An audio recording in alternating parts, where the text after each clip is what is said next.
Ownership. We're living in a material world, as Madonna once sang. But this week, I'm not talking about the material items that you own, but more about things that you, yes, you, can take ownership of. We've all been there. You have a problem with something, and you try to speak to someone to fix your problem. But what do you hear a lot of the time? Okay, I'll try and do that for you.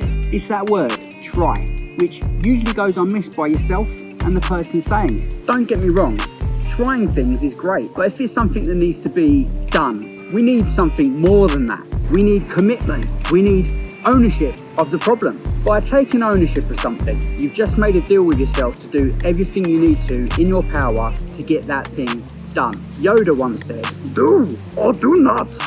There is no try." If you fail after doing all that you can, that's fine too, as long as you take ownership of that too. Ownership of mistakes are just as important as ownership of problems. Ownership of results, ownership of your emotions and your intention. Once you've taken ownership, you're committed. You either get it done or you learn lessons along the way. This way, any solutions you find, you internalise for future use, which is now something else that you own. Joining us today with their take on ownership is a person whose content always gets me fired up. This is a person who knows what it takes to get where he wants to be and also take the blows along the way. There are many titles that this person owns. Former British, Commonwealth, European and World Boxing Champion, performance coach, professional speaker and writer. I'm talking about the always energetic, always entertaining and always engaging Billy Schwer.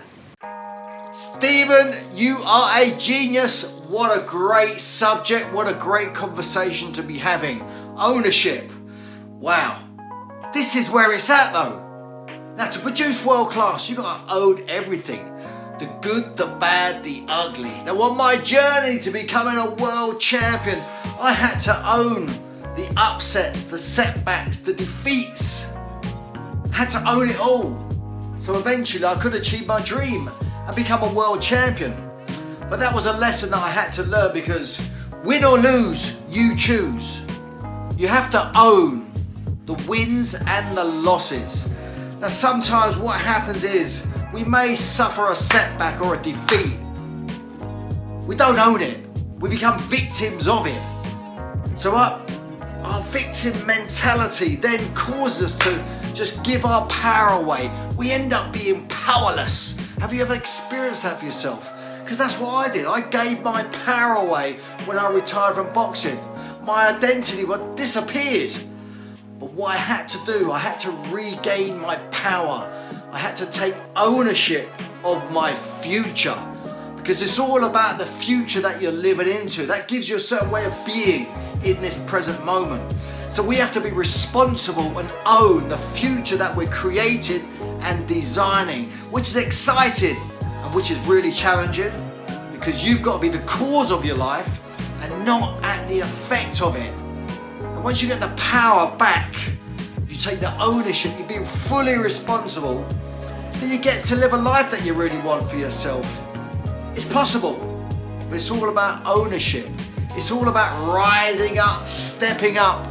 And there is no better time than right now to do that because the future is ours to grasp with both hands. Why not? It'd be rude not to, wouldn't it? Ownership. Go own it. Let's get it on. Pow, right in the kitchen. You can see why he gets me fired up, right? If you want to know more about Billy, I'll put a link in the comments so you can check out his stuff. So have a word with yourself and have a think. What could you own?